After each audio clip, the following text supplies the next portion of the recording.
So we're entering into a very big project, big in terms of size, thickness, right? Big in terms of controversy. Flavius Josephus was born to a Levite family on both sides of his family and ended up a member of Roman royalty, the conquerors of Israel. He was a historian, he was an author, he was a general, and he ended up as much Roman as Jew, one might argue, maybe more so. I think I'm uniquely qualified to teach this. Not because I'm a historian, but because I spent a lot of my life during the Cold War debriefing and interviewing Soviet defectors. Guys who were spies for the Soviet Union and switched sides and turned themselves into what was the Central Intelligence Agency or British Secret Service, Danish, British, whatever. And the story of Josephus really is the story of the prototype of the defector. It's quite interesting, actually. As I was reading his life story, it sounds so much like the stories of all of the people, men and women, that I, at one time or another, interviewed during the Cold War. I'll give you an example, right? He wasn't a nobody. He was somebody who achieved a lot, before he switched sides, right? He came from a very noble family. He had the role of a general in the Galilee. Many of his troops defected, but many were zealots.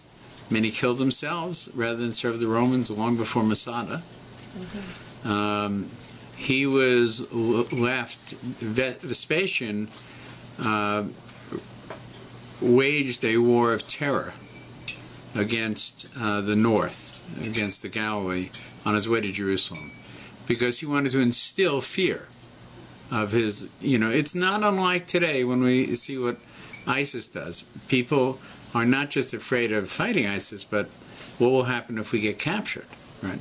And Vespasian was doing that to the Jews of the Galilee.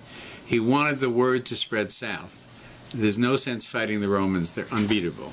This fear that Vespasian, the Roman general, was spreading through violence and terror in the north was actually something that Josephus had already bought into. He had been to Rome in order to free some Jewish captives that were in Rome, to negotiate with the Roman authorities to bring these Jews back to Israel. And he saw, he entered Rome and he saw what the power of Rome was. And he concluded, he says, and this is going to be an issue all the way through, are we reading something that is entirely self-serving and opportunist, or are we reading something that has historical fact to it? The answer is it's a combination of both. And like with all defectors, you have to separate what's self-serving and what is accurate in order to evaluate the information that you have. When he says that when he saw what Rome was, he decided, I'm going to return to Israel and tell my fellow countrymen that we must sue for peace, that the Romans are unstoppable and unbeatable, and if we go to war with them, it will end in a terrible disaster. And of course, he concluded later on that he was brilliant and a prophet, because after all, he predicted exactly what would happen. So it seems on one side he was a pacifist. He didn't want to go to war. On the other side, he was the general of the North, the first army of over 60,000 Jews to confront the Romans. 60,000? Yeah, it was very large. So we'll read a little bit about it, but he's a very complex individual. And one of the characteristics The Israeli army was 60,000? What? 60,000 of Israel. In the north, in the Galilee. It was more than that. That's a lot. Just hang on for a second. Hang on for a second.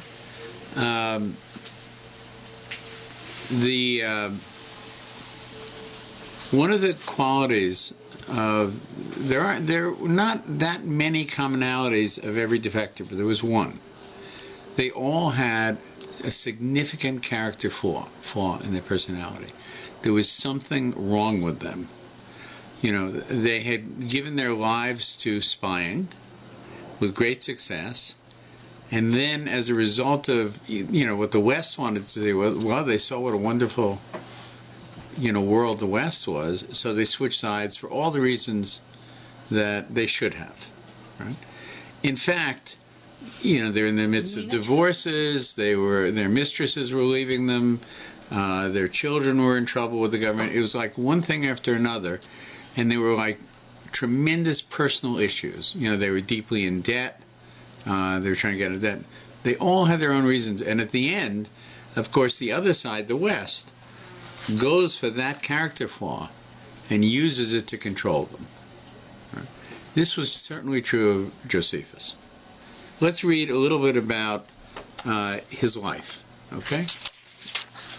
But keep in mind, whether you see him as a traitor or as a scholar, that he is definitely a defector. And that should be something in the front of your minds if you've read about military defectors or intelligence defectors. He was the archetype, the prototype of it. Josephus was a first-century Jew whose life as a diplomat, general, and historian was crammed with contradictions. He studied in the desert but wrote in the city. He was a pacifist who went to war, a military commander who, to our knowledge, had no training in the martial arts but fought as if he had. He battled the Romans, yet was befriended by them. He joined the suicide pact but survived, while 39 lay dead around him. He was a mortal foe of a future emperor, who later brought him into the family. Schooled in Aramaic, he wrote a massive history in Greek for a Roman audience, writings which have either been disdained or called next to the Bible in importance. One of the very curious things about the work of Josephus is that it has survived almost in its entirety, which is unheard of. Probably with the exception of the Torah itself and the prophets. Very little from that era survived intact in terms of history and stuff like that. And there were many books written at the time. Josephus refers to many of these books. All we can find is fragments of them today. Some 20 volumes long. Find a couple of things. Yeah, they were burned in Alexandria or whatever. Okay. Many of the historical works that he used have perished, but his own have survived. He was scorned by his fellow Jews, but honored by Christians.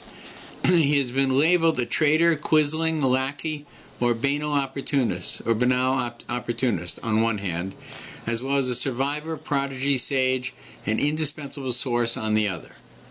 His exploits and his achievements, pulsing with paradox, are discussed as much today as they were 19 centuries ago. Beyond all debate over Josephus, as bane or blessing, is the commanding importance of this first-century Jewish historian. Now, I have to tell you, the author of this, I think, had, and you'll determine for yourself, but I think he has his own prejudices going into it, and you'll hear it in his words. Beyond all debate over Josephus as a bane or blessing is the commanding importance of this first-century Jewish historian.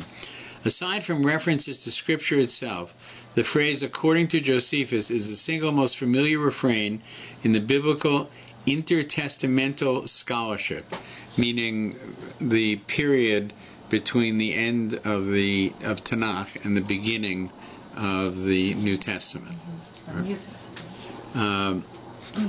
It is safe to say that if Josephus had not written, or if his writings had not survived, every biblical reference book, dictionary, encyclopedia, or commentary in our libraries today would occupy far less space on the stacks, and our knowledge of the biblical world would be impoverished.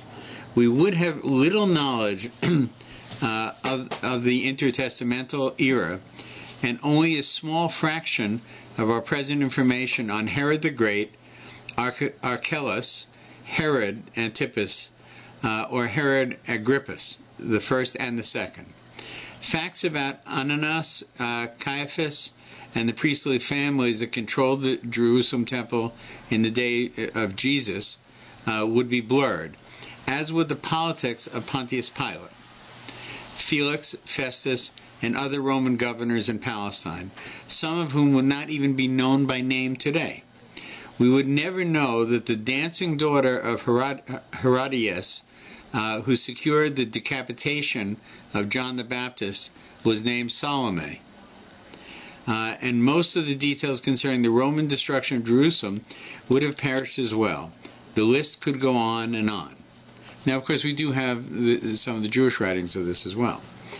The writings of Josephus then provide a vital political, topographical, economic, social, intellectual, and religious supplement to our biblical information, a crucial context for comparing, interpreting, and above all, extending our knowledge of the times. Let one example suffice. The first Christian bishop of Jerusalem was clearly James the Just, James the Tzaddik, the half-brother of Jesus. One might assume that the New Testament would offer more information on so important a figure, including the circumstances of his death. Of course, he was actually struggling against what ended up being the founders of Christianity, which was Paul. Right? So it's not a surprise that he didn't get much ink, as they say. But he could have been negatively acknowledged. That would have been dangerous because he was also a disciple. Right? More information on so important a figure, including the circumstances of his death. It does not. Josephus, on the other hand, provides the details of how the high priest, along with the Sanhedrin, had James stoned to death in AD 62 under the circumstances that form a significant parallel to his brother's crucifixion 29 years earlier. Jesus himself is referred to in two famous passages in Josephus' Antiquities, which we're not going to deal with. It's a different set of books that he wrote. The former most probably interpolated, but now restored to what was likely its original form. A brief survey of the Jewish historian's life and the writings follows, as well as a critique of his historiography and this translation by William Whiston. The Life of Josephus. In terms of his future career and authorship, Flavius Josephus could not have arrived in the world at a better time or place. In the year AD 37, 4 years after the death of Jesus, Josephus was born in Jerusalem as Yosef bar Matisyahu, or Ben Matisyahu in Hebrew. One is Aramaic, one is Hebrew. His mother could trace her ancestry to the royal house of the Hasmoneans, the Maccabean family, dynasty who had led the struggle for Jewish independence prior to the Roman conquest. He had one older brother named Matisyahu. Further details on the life of Josephus derive both from a brief autobiography he wrote later in his life, called Vita, Life, as well as references he makes to his own role as commander in the Jewish war. Much of this information is defensive and in nature and hardly objective or impartial. A precocious lad, Josephus received an excellent education and later claimed that when he was 14, the priests in Jerusalem, the Kohanim in Jerusalem, regularly came to him for information regarding halacha. He was describing himself? He's describing himself. He doesn't suffer. Right. He doesn't suffer a lack of ego. This may well be questioned, however, in view of the young prodigy amazing his teacher's motif paralleled at that time by Alexander the Great, Augustus, and others. That Josephus was quite impressed with himself, however, is solid fact, a conceit that would be impossible in a writer today. I'm not sure that's true. But it was common enough in the ancient world, as witnessed by the self-accolades of Cicero, Horace, and others. From the ages of 16 to 19, according to his own autobiography, Josephus experimented with various Jewish sects. Right? Remember at that time, today we look and we say Hasidim, different Hasidim, we say Sephardim, Ashkenaz, a number of things. At that time, there were all kinds of very, very dynamic, exciting sects, from the Essenes, the Tzaddukim, the Pharisees. They were all seen as having different branches of Judaism that viewed themselves as the true way to go. It's right? like today. What? It's like today. You're right. There are parallels to today. And Josephus wanted to come to a conclusion as to which of these he was meant to be part of. Now, this begs a question, because you would think, he was a Jew in his time, so he would follow the traditions of his father, right? Mm-hmm. So that raises the first question already, because he describes himself as in search during these years, right? That he was testing out different communities. It means teenagers were the same then as well. Could be. Interesting point. So he was experimenting with various sects in order to choose the best, finally deciding on the Pharisees as most attuned to the people. My guess is he went with his dad's plan. Because it was a mainstream. Most attuned to the people. In an apparent chronological conflict, however, Josephus also states that he spent these 3 years with a desert ascetic named Banus, a period that ended when he was 19. Possibly his surveys of the religious parties of his day and his sojourn with the hermit Banus happened simultaneously. The next 7 years are silent in his memoirs, which is very curious. So, between the ages of 19 and 26, we don't know what happened. Right? Now, look what happened at 26 when he was 26. What? In AD 64, when he was 26 years old, quite a young man, Josephus sailed to Rome on a mission to secure the release of some Jewish priests who were imprisoned there after the Roman governor Felix had sent them to Nero for trial on some insignificant offense. So, this is a very interesting thing that we should think about and try and determine what happened. At the age of 19, he had concluded he was to be a Pharisee, right? Which was part of the rabbinic community. Our rabbinic halacha, our traditions that are rabbinic, come from the Pharisees. Mm-hmm. Right? So when he was 19, a mature fellow at this point, he came to this conclusion. Then he drops off the face of the earth, so to speak, in his own description of his life, and emerges again 6 years later as some kind of interlocutor, some negotiator, some negotiator, Can you repeat the word? interlocutor. Interlocutor? Yeah, he's somebody who's working to a mechanism to solve a problem between two sides, right? So he emerges, and remember, he comes from a significant family. He emerges as somebody who is like an ambassador, a shliach, who is now sent to Rome, right, to free Kohanim who are in prison on trumped-up charges from the Roman governor. They're in a prison controlled by the Emperor Nero, right, who was famous for having fiddled when Rome burned. And some people say that he was crazy. The Romans often say this, right? There is a clear statement that he may have converted himself to Judaism. The Gemara talks about this, which, by the way, would have been seen as insane by the Romans, if you think about it for a second. But for some reason, this 26-year-old fellow, right, is now sent to Rome as though he can negotiate with them. Right? So I think to myself at this point, what happened during those 6 years? Because he's quite young. He's quite young, but for some reason the community feels There's a connection. he can manage the Romans, right? They didn't pick an old person to go. They didn't pick somebody who's very distinguished. They picked this guy who seems to. They had the impression, okay, he can work with the Romans, right?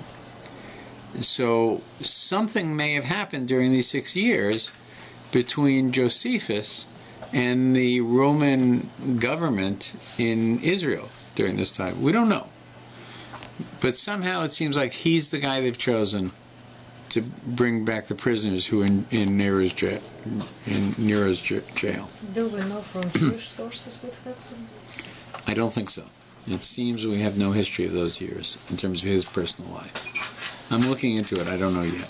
Right. In 64, when he was 26, Josephus sailed to Rome on a mission to secure the release of some Jewish priests who were imprisoned there after the Roman governor Felix had sent them to Nero for trial on some insignificant offense. En route, Josephus and some 600 others were shipwrecked on the Adriatic Sea. But he was among 80 swimmers who survived when rescued by a ship sailing from Cyrene. This, the first in a series of harrowing escapes for Josephus, occurred several years after Paul, remember Paul from the Christian story, had encountered a similar disaster on the open Mediterranean. Through the help of a Jewish actor named Alidorus and Poppaea Sabrina, Nero's empress, who was interested in Judaism, Josephus' mission was a success. He had access to the empress, right? And to the equivalent of a Hollywood Jew, somebody who was a star actor in Rome, right? So this 26-year-old shipwrecked guy shows up in Rome, right? And he says, I need to speak to somebody of authority. He ends up talking to the empress, who's interested in what he has to say. No, I think it's different. He knows on whom to call. He has a previous connection, probably. That's right. Very good. That's right. That is to say, he's not just anybody. 6 years that we don't know what's going on. I would suspect that. I would certainly suspect that. Somebody gave him a letter of introduction. It was a wet one, right? But,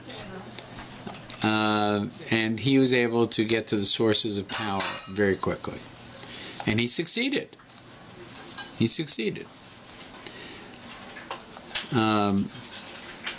This all happened probably before the year 64, when the Great Fire burned much of Rome. The grandeur of the imperial capital must have convinced Josephus that Rome could never be defeated in war by Jewish forces, and he returned home as an advocate for peace, a policy affirmed also by Herod Agrippa II and by his sister, Agrippa's sister, Bernice. Now, the author here is saying something that I find suspect, and I think that whether he's not thinking it through or he's trying to make the case for a clear-headed thinking Josephus, I think there's another possibility. He got to Rome, right? And he was already very comfortable with Roman society. Here's this Jew in Rome, and he's talking to the powers that be. Right?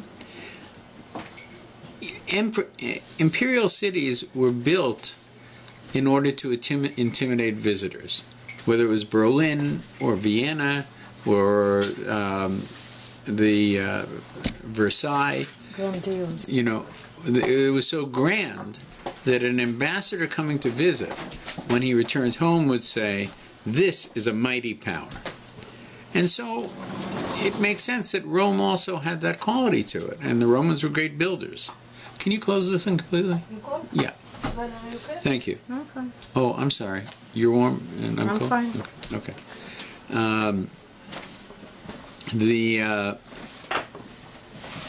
But let me suggest another scenario, right? Maybe he's already, or certainly by the time he's left Rome, become a double agent. He already had, it seems, connections before he left Israel on the boat. So when he arrived in Rome, he had very quick access to the great powers of Rome, right? Now he succeeds in his task, right? What's the effect of his succeeding in his task? Coming back as a hero. He comes back as a hero. He said, I looked the Romans straight in the eye.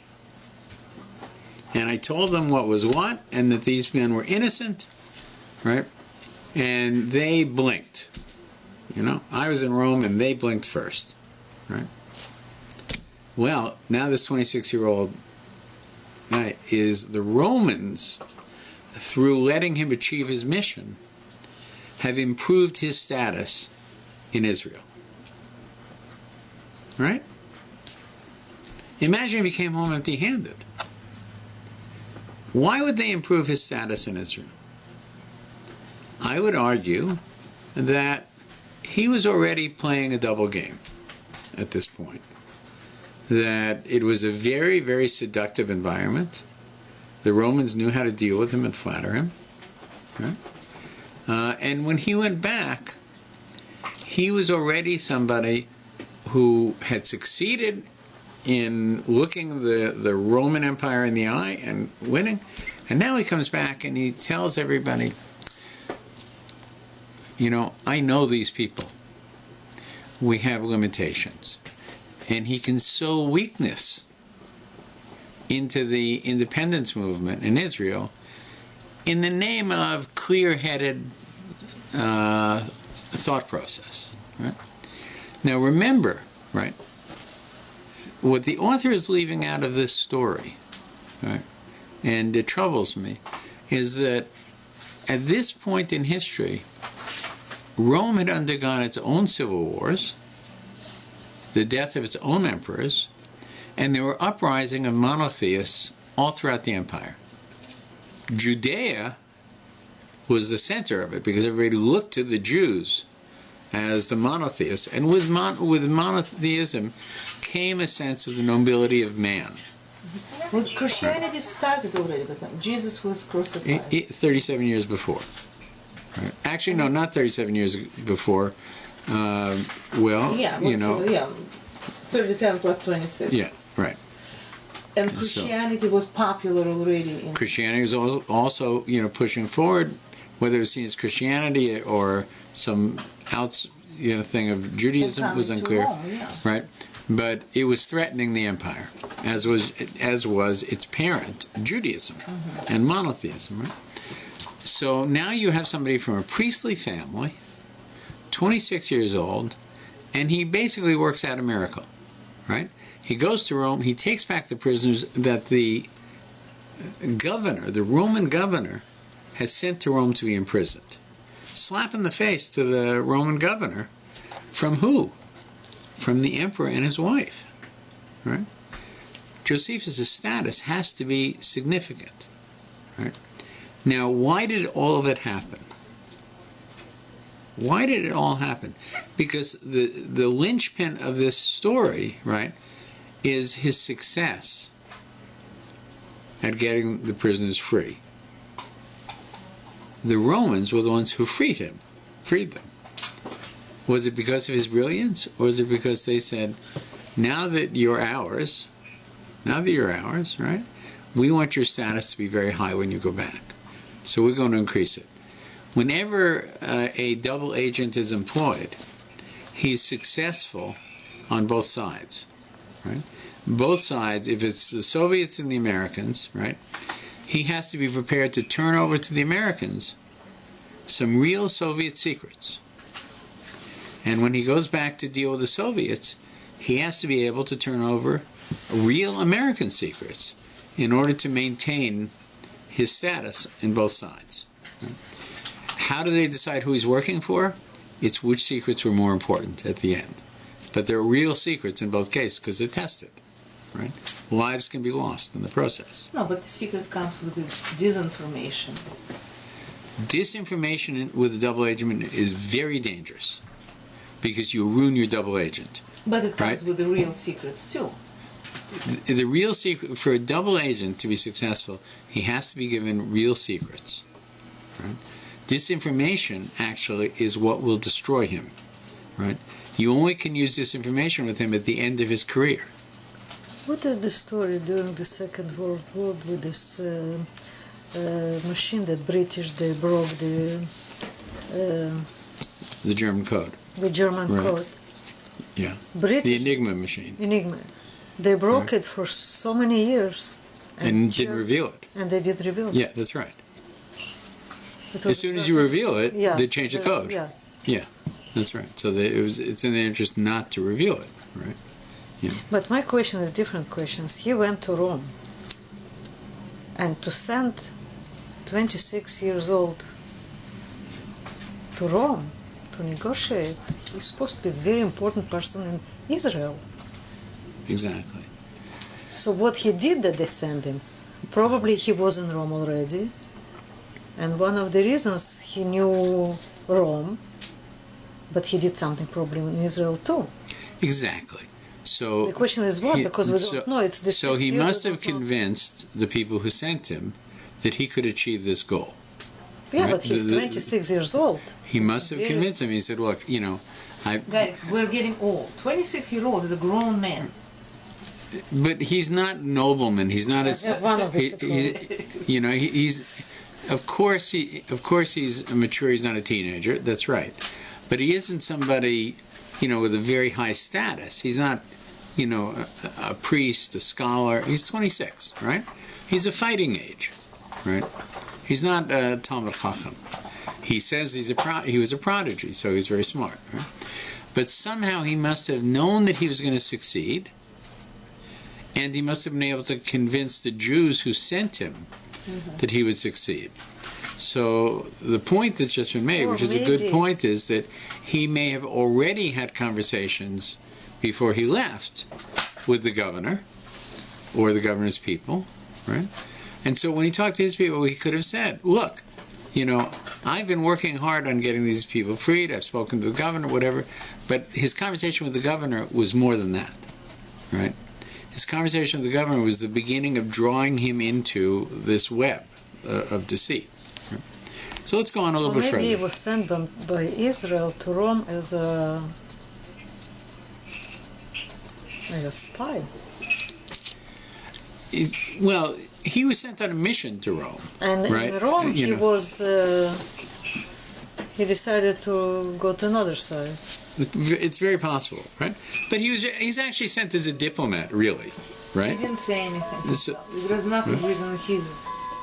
What's his word about this incident? We're not clear. Okay. Just that he succeeded in his mission. Okay.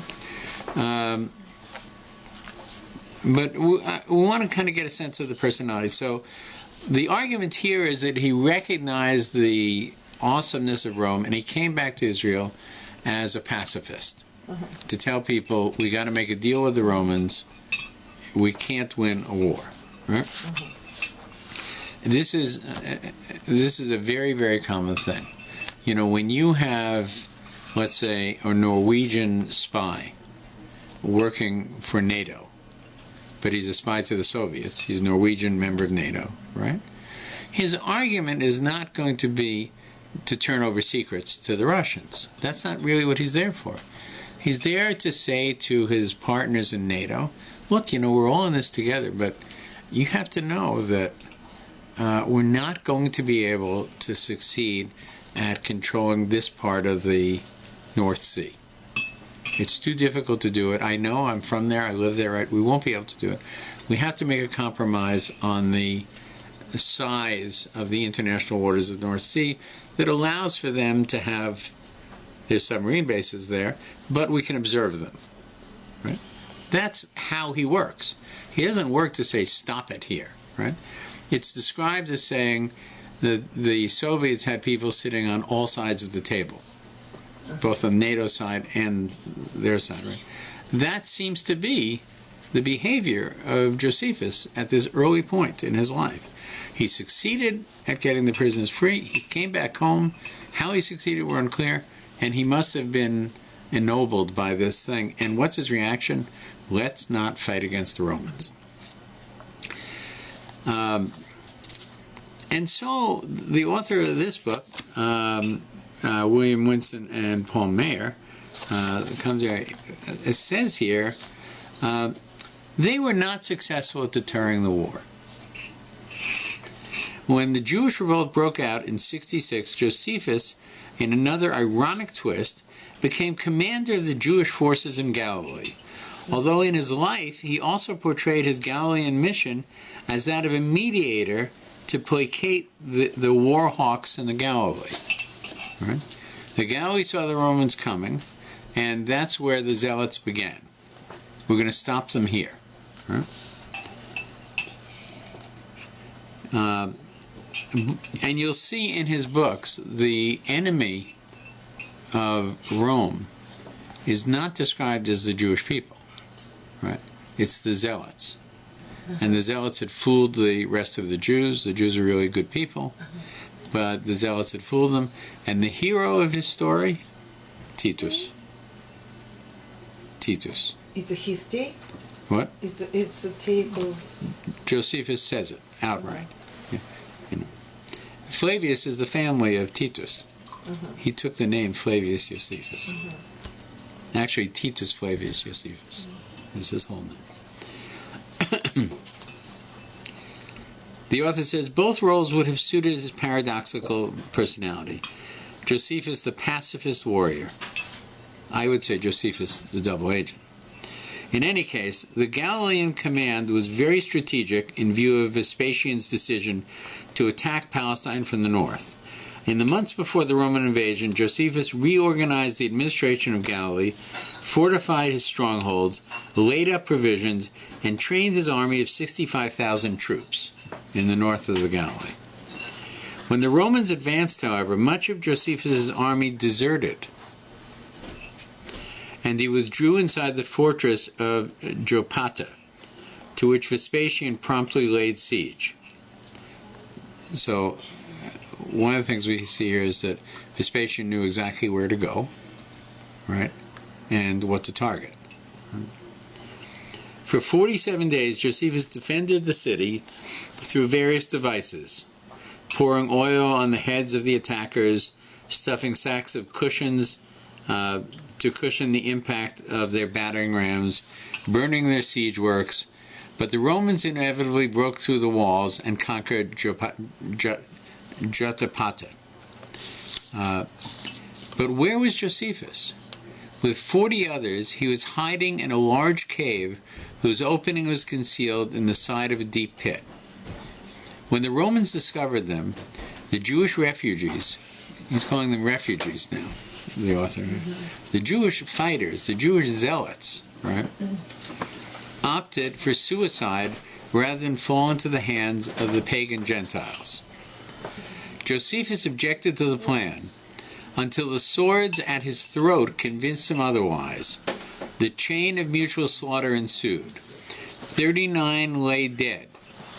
Josephus and one other man were left, quote, whether by fortune or the providence of God, says Josephus. Right? He seemed to have survived it.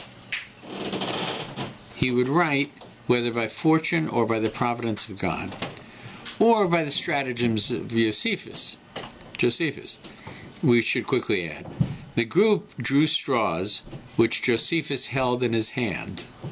In any case, the two surrendered to the Romans and were brought before Vespasian, whose associates recommended a quick execution.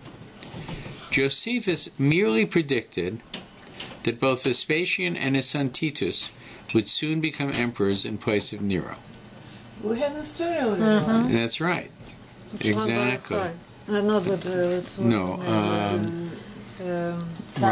Gamliel? No. Whatever time. Zakkai. Yeah, Ben Zakkai. Yeah. It's the same story, right? For his quote, in his own words, his inspired prophecy, which could be read as a shrewd forecast, Josephus gained imprisonment rather than death.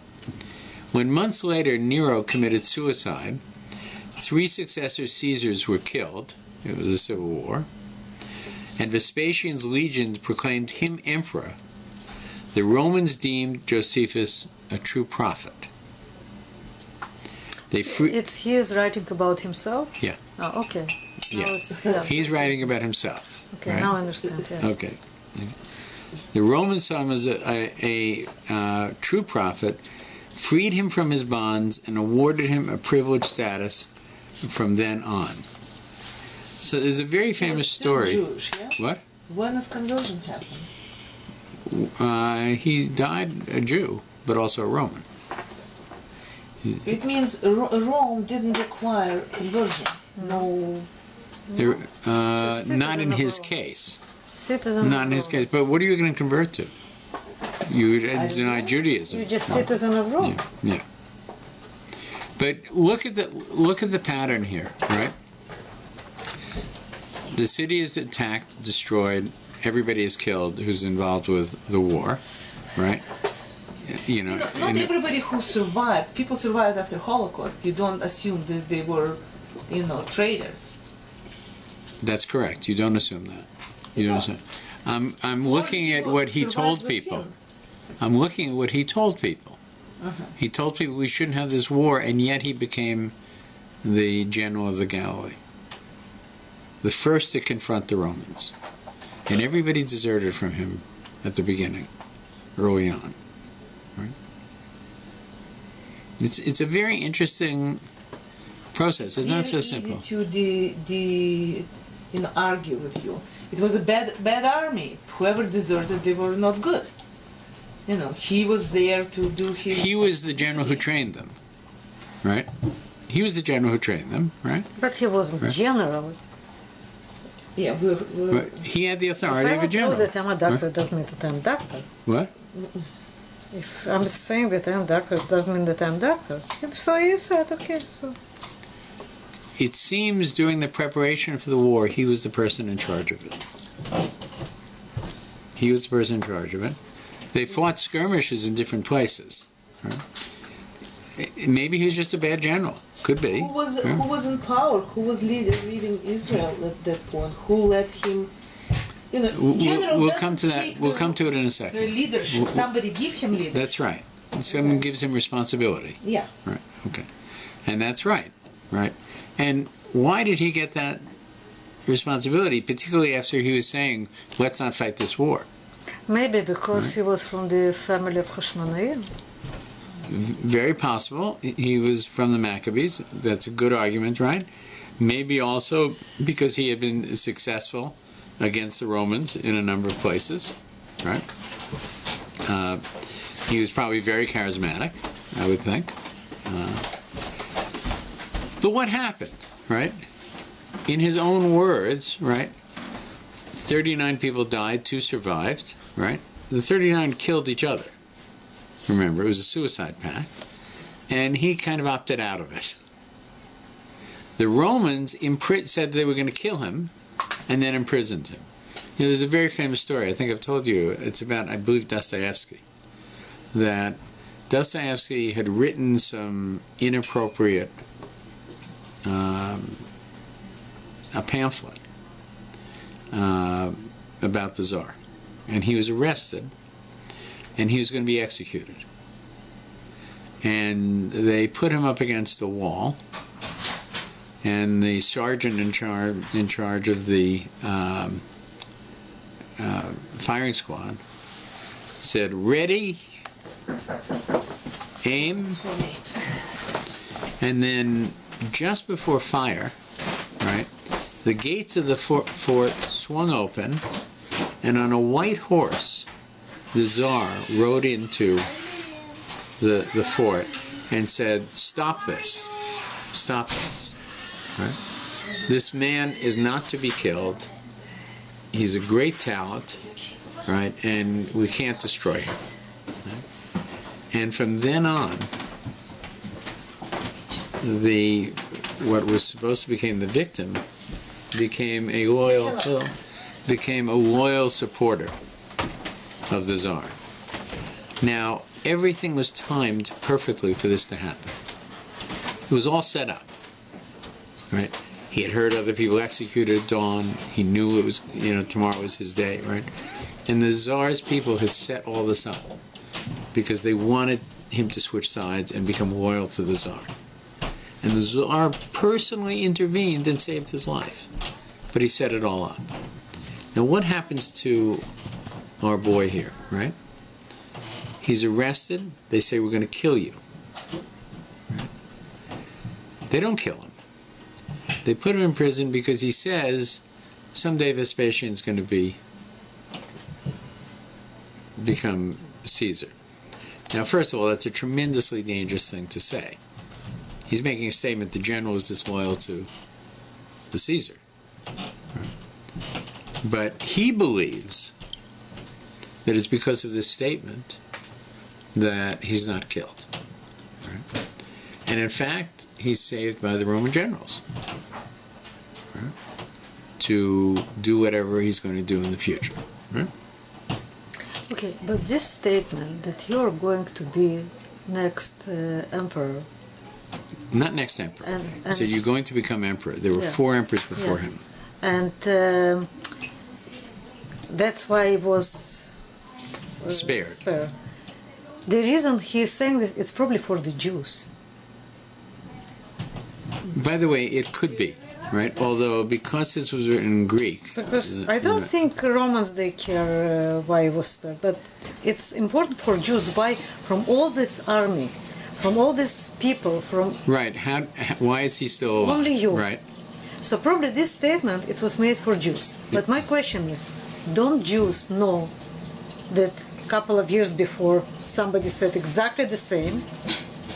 No, a couple of years later. It's a couple of years later. Now, he's writing this long after this happened. Okay. But this happened during the fall of Jerusalem with Ben Zakkai. It doesn't matter. My point is...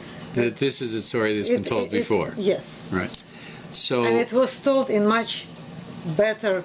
It was said, the one who can conquer Jerusalem... Right. Only Caesar can do it. Yeah.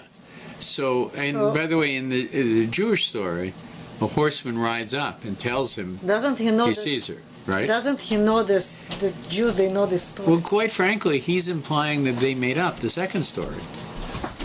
His story was told before the fall of Jerusalem, right? So if you're living at this time, you say, wait a second, you mean that Ben Zakkai made up this story? 5 years later, and it was really Josephus who did it first when he was in the Galilee? Right? And Josephus' story is not, you will be the next Caesar. And if somebody rides up on a horse and says, you are now Caesar, return to Rome. Right? Josephus says, you and your son will become Caesar. Right? And by the way, his greatest allegiance is to Vespasian's son, Titus. We'll see it later. Right? It's a good question you're asking. Right? But the reader of it has to wonder who's telling the real story here. Right? In some ways, his story makes more sense. It's more pedestrian. The story in Jerusalem, right, that ends up with Yavna being granted and Jerusalem being destroyed, is very grand. His story is, I'm in prison. My calculation is that this guy is going to eventually become the emperor, so I said it. And I didn't say when or how many emperors would be in between. And nobody rode up on a white horse and called him emperor that day. It was only later on. You're raising a good point. Just a chutzpah to say something like this that already happened. No, it hadn't happened. No. But when he's writing it, yeah, it's a that's chutzpah right. to do. Yeah, when he was writing it, this was already a story that was that was being told as part of the Gemara, the oral Gemara. Yeah, you're right. So it says, after that moment, they freed him from his bonds and awarded him a privileged status from then on. He accompanied Vespasian to Alexandria, from which the general set sail for Rome to assume the imperial purple. while Josephus himself returned to the siege of Jerusalem with Vespasian's son Titus. So now it's clear, right, whose side he's on, right? He's traveling with Titus Harasha, the evil Titus. We all remember the story of Titus, that he fights with God, and he says, you can only destroy people on the sea with the water, right? You can't destroy me. Titus burned the Kohanim, he burned the Torahs, and what happened, right? With a little gnat, you know the story, yeah? Flew into his nose, and right, this was Titus, Vespasian's guardian, so to speak, or Josephus' guardian. For the rest of the war, he served. Was the one who destroyed the temple. That's right. For the rest of the war, he served as an intermediary and interpreter between Roman and Jewish forces, well rewarded by the former and cursed by the latter as a turncoat. So he portrays himself now not as a traitor, but look, I'm doing everything I can to preserve the Jewish people, to get them to stop fighting Rome. You know, I have no problem talking sense into the Romans. As soon as the Jews stop fighting, the Romans are going to back off. Right? And my job now is to preserve the Jewish people by convincing them to stop this madness. Right? I'm not evil. I'm actually trying to save my people. Josephus' domestic life, about which we have little information, was less successful, partially due to a life lived in extremes. He was married 4 times, once briefly at the command of Vespasian, and while a prisoner. He had 3 sons by his 3rd wife, whom he married in Alexandria, 2 of whom preceded Josephus in death, while the 3rd, Hyrcanus, apparently outlived him. After divorcing her, as not pleased with her conduct, Josephus married his last wife, a Jewish woman of nobility from Crete, by whom he had 2 sons, Justus and Simonides Agrippa. So some of the names are Jewish names and some of the names are Roman names of his children. Further information on Josephus' life in Rome is scanty, but clearly it was given over to massive literary endeavors with ready access to governmental archives, imperial memoirs, and libraries, public or private. One of the things that he claims is that his sources of information come from Roman records, which is believable, because the commanders would write daily logs about their military endeavors, and they were all stored and kept in libraries in Rome. And he had access to all of those kinds of military reports. And to have access to all this, it means that Caesar trusted him completely. Absolutely, completely. To get this information. And Caesar reviewed all his writings and commended it. Instead of getting a hecture, they got the stamp from Caesar on all his works. He knew that nothing is going to go to Jerusalem. Everything what he will see, it will stay in this place. Everything what Josephus... by now Josephus is clearly... I described him as Vladimir Posner. He's a spokesman, he's a Jewish spokesman for Rome. Right? Now, in order to do that, by the way, you have to realize that he can't simply be somebody who glorifies the emperor. Right? He also has to say very good things about the Jews. So he divides the Jews and says very good things about a group of them, a large number of them, and very bad things about those who caused the Jews to go off the track. And he did everything in his power to keep them on the right track of peace with Rome. Right? But a few hotheads convinced the Jews to do a terrible thing. And they're really the enemies. So it's a very kind of skillful propaganda way of dealing with... the fact of the matter was that the Romans waged a war of sheer terror. Not just a military war, but a war of terror, of killing women and children in the most... it would have made what we hear about ISIS child's play compared to what the Romans were doing to the Jews. how they were torturing them, how they were killing them. But it seems that this was not a concern, that much of a concern to Josephus, because even, after all, the Zealots brought this on them. A wealthy patron named Epaphroditus must have subsidized these endeavors, since 3 of Josephus' works are dedicated to him. Although his identity is unknown, he may have been the literary scholar who lived at Rome in the second half of the 1st century and had a library of 30,000 volumes which Josephus could well have used. Either before or after his death, Josephus' statue was erected in the Roman Forum. It has not been discovered, and he must have died sometime after the year 100 of the Common Era.